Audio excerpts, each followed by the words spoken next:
यमुना नदी के तट पर बसी हुई श्री कृष्ण जी की नगरी वृंदावन, जिसे पवित्र ब्रजभूमि का हृदय स्थान भी कहा जाता है। कंस के बढ़ते हुए अत्याचारों को देखकर भगवान श्री कृष्ण जी बचपन में अपने परिवार के साथ में वृंदावन में बस गए थे। वृंदावन के कनकन में भगवान श्री कृष्ण और राधा रानी का साक्षात निवास है। जैसे कि यह निधिवन, जहाँ पर आज भी भगवान श्री कृष्ण जी राधा रानी के साथ में भक्तों को दर्शन देने के लिए आते हैं। वृंदावन जाना जाता है अपने प्राचीन ऐतिहासिक स्थलों और आज के ज़माने के अद्भुत नायाब खूबसूरत मंदिरों के लिए। जैसे कि वृंदावन का ये भव्य मंदिर, इस मंदिर के वास्तुओं को 500 किलो सोने का प्रयोग करके बनाया गया है। वृंदावन के बिना मथुरा की पहचान अधूरी है। आज के इस यात्रा में हम आपको भगवान श्री कृष्ण जी के लीला स्थली वृंदावन धाम का संपूर्ण यात्रा कराने वाले हैं। वृंदावन धाम की यात्रा में आप अपने पहले दिन की शुरुआत श्री ठाकुर बाके बिहारी जी का दर्शन करके शुरू कर सकते हैं। इस मंदिर के अंदर जाने के लिए आपको काफी भीड़ का सामना करते हुए मंदिर के अंदर जाना होता है।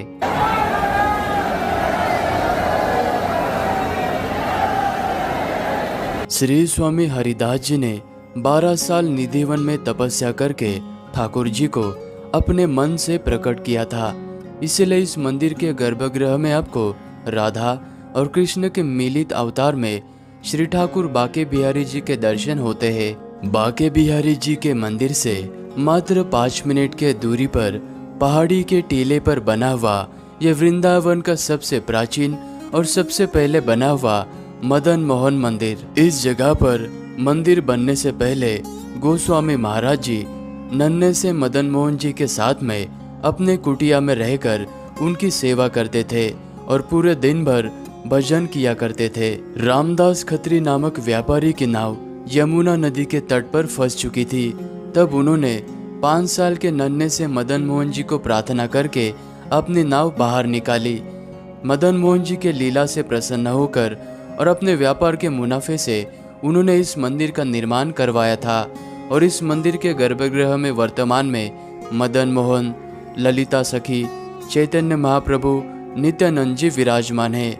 यह मंदिर सुबह 7 बजे से लेकर रात के 9 बजे तक खुला रहता है और इस जगह पर भगवान जी के दर्शन दोपहर को 12 बजे से लेकर शाम के 4 बजे तक बंद रहते हैं। तो इस बात को आप जरूर याद रखना। वृंदावन की कुंज गलियों से चलते हुए अभी हम राधा वल्लभ लाल जी के मंदिर में पहुंच चुके हैं और इस मंदिर का निर्माण श्री हित हरिवंश महाप्रभु जी ने आज से 500 साल पहले करवाया था। तब इस जगह पर बहुत ही घना जंगल हुआ करता था और जब हम मंदिर के भीतर पहुंचे तो यहाँ पर हमें आरती में शामिल होने का मौका मिला।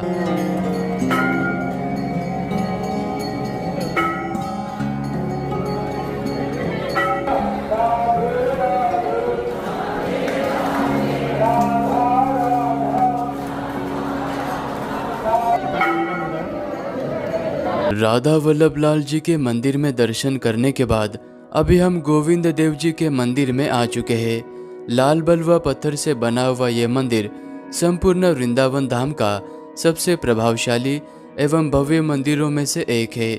आमेर के राजा मानसिंह जी ने इस मंदिर का निर्माण 1590 में करवाया था। 1590 के जमाने में यह मंदिर 7 मंजिल का बहुत ही भव्य मंदिर हुआ करता था और इस मंदिर के गुंबद पर त्योहारों के समय में 50 किलो घी से दिया जलाया जाता था, जिसकी रोशनी आगरा तक दिखाई देती थी।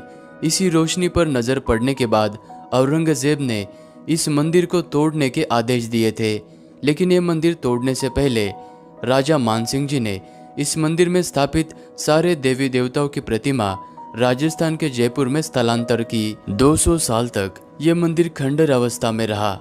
बाद में 1850 में अंग्रेजों के ज़माने में इस मंदिर के अंदर पुनः मूर्तियों को स्थापन किया गया और वर्तमान समय में आपको गिरिधारी गोविंद जी, चैतन्य महाप्रभु, नित्यानंद जी, राधा कृष्ण और जगन्नाथ जी के दर्शन होते हैं। श्री कृष्ण जी ने 16,801 रूप लेकर तुलसी वन में महारास रचाया था।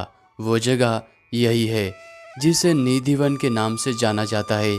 निधिवन यानी कि तुलसी का वन। माना जाता है कि आज भी भगवान श्री कृष्ण जी राधा रानी के साथ में रात्रि के समय में निधि वन में रास लीला करने के लिए आते हैं और निधि वन के ये सारे पेड़ गोपियों में परिवर्तित हो जाते हैं। निधि वन के भीतर आपको कई सारे भक्तगणों की यह समाधि स्थलियाँ नजर आएगी। ये वही भक्तगण है जो कि रात्रि में निधि वन में घुसे थे ताकि वह भगवान श्री कृष्ण जी का दर्शन कर सके, लेकिन वह दर्शन नहीं कर पाए। इसीलिए शाम के 7 बजे की आरती हो जाने के बाद निधि वन में कोई भी प्रवेश नहीं करता। निधि वन के बिल्कुल पास में ही अपने विशिष्ट शिल्पकला के लिए जाना जाने वाला और सर्पाकार आकृति के खंभों से बना हुआ ये सुंदरता का नायाब नमूना श्री शाहजी मंदिर। इस मंदिर का निर्माण चैतन्य महाप्रभु के परम भक्त लखनऊ के सेठ कुंदलाल शाहजी ने इस मंदिर का निर्माण 1835 में करवाया था। सफेद मकराना पत्थर से बने हुए इस मंदिर के गर्भगृह में श्री ठाकुर राधा रमन जी विराजमान है। वृंदावन में दोपहर के समय में सभी मंदिरों के दर्शन बंद हो जाते हैं। तब आप उस समय में श्री कृष्ण जी की लीला स्थलियों में से एक स्थली यानी कि इस केसी घाट पर आ सकते हैं।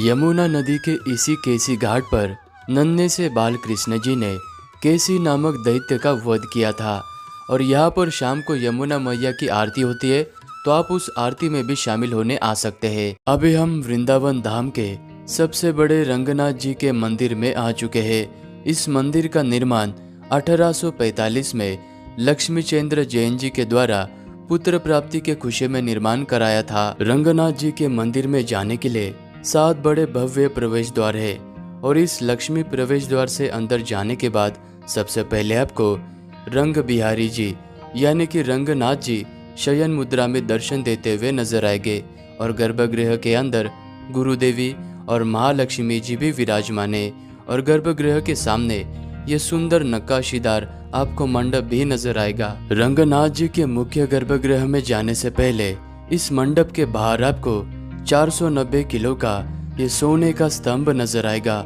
और इस मंडप में खड़े होकर आपको बहुत ही दूर से भगवान जी के दर्शन करने होते हैं। मंदिर के मुख्य गर्भगृह के पास में आपको ये भगवान जी का बहुत ही खूबसूरत शीश महल भी देखने को मिलता है।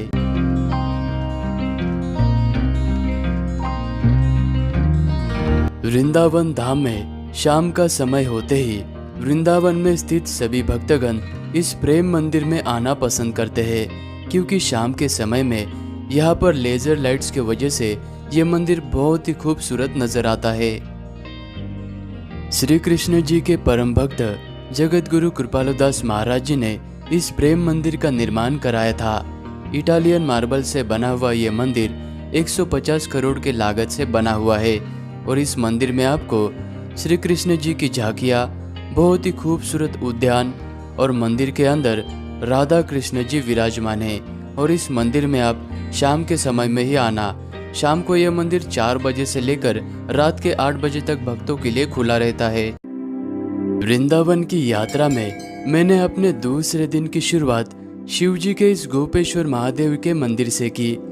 शिव जी ने महाराज देखने की लालसा से यमुना मैया के आशीर्वाद से गोपी का रूप धारण करके वो महाराज देखने के लिए चले गए थे। अगर आप वृंदावन आते हो और गोपेश्वर महादेव जी का दर्शन नहीं करते हो तो आपके वृंदावन की यात्रा अधूरी मानी जाएगी। तो यहाँ पर भी आप दर्शन जरूर करना।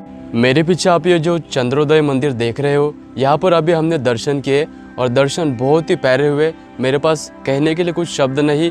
और यह चंद्रोदय मंदिर प्रेम मंदिर से 4 किलोमीटर के दूरी पर स्थित है और इस मंदिर का निर्माण कार्य अभी भी चल रहा है। यह मंदिर बहुत ही बड़ा और बहुत ही भव्य बनने वाला है। चंद्रोदय मंदिर से 1.5 किलोमीटर के दूरी पर यह बहुत ही खूबसूरत प्रियकांत जू मंदिर स्थित है।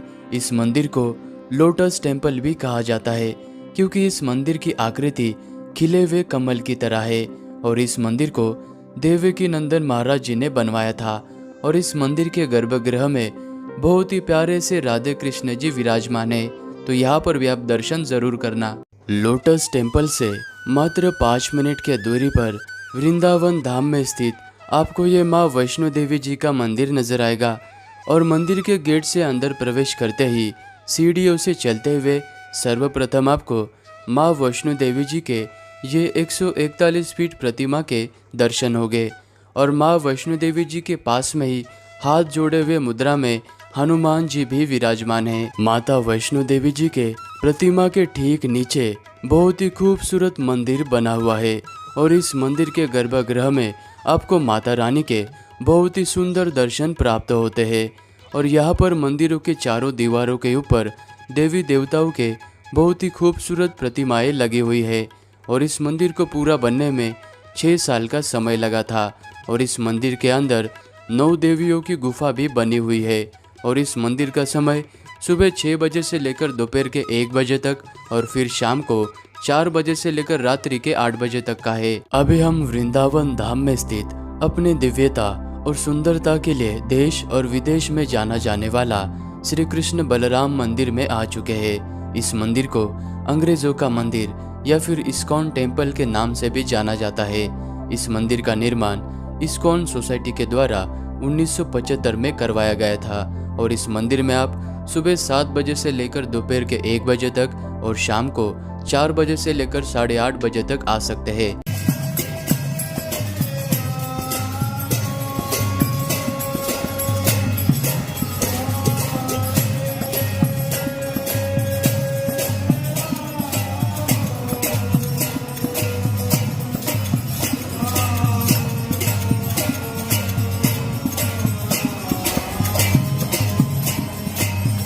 अगर आप वृंदावन की यात्रा में आते हो तो यहाँ के इस राधा रमन जी के मंदिर में दर्शन जरूर करना, क्योंकि यहाँ पर दर्शन करने के बाद श्री गोविंद देव जी, श्री गोपीनाथ जी और मदन मोहन जी के दर्शन करने का फल प्राप्त होता है। हरे राम राम राम हरे हरे। वृंदावन के पवित्र भूमि पर इस मंदिर को जयपुर मंदिर के नाम से जाना जाता है। राजस्थानी शैली में बना ये मंदिर जयपुर के महाराजा सवाई माधव सिंह जी ने अपने गुरु के प्रसन्नता में इस मंदिर का निर्माण कराया था। इस मंदिर के भीतर आते ही आपको ऐसा एहसास होगा कि मानो आप किसी राजा के राजमहल में आ चुके हैं। इस मंदिर का गर्भगृह बहुत ही विशाल है और यहाँ पर राधा माधव जी के साथ में ही अन्य देवी देवता विराजमान है। जयपुर मंदिर से मात्र 5 मिनट के दूरी पर ये पागल बाबा जी का मंदिर स्थित है। सफेद संगमरमर से बना हुआ ये मंदिर 1979 में महाकाली जी के परम भक्त संत लीलानंद जी ने बनवाया था। संत लीलानंद जी ठाकुर भक्ति में इतने लीन रहा करते थे तो लोग उन्हें इस कारण से पागल बाबा कहते थे। ये मंदिर 9 मंजिल का बना हुआ है और इसके हर मंजिल पर देवी देवता विराजमान हैं और यहाँ पर आपको बहुत ही अद्भुत झांकियाँ भी देखने को मिलती है। समय मिलने पर यहाँ पर भी आप ज़रूर आना। हमारी वृंदावन की यात्रा यहीं पर समाप्त होती है। अगर मेरा ये वीडियो आपको अच्छा लगा तो वीडियो को लाइक करना, कमेंट भी ज़रूर करना और मिलते हैं आपको अगली यात्रा में।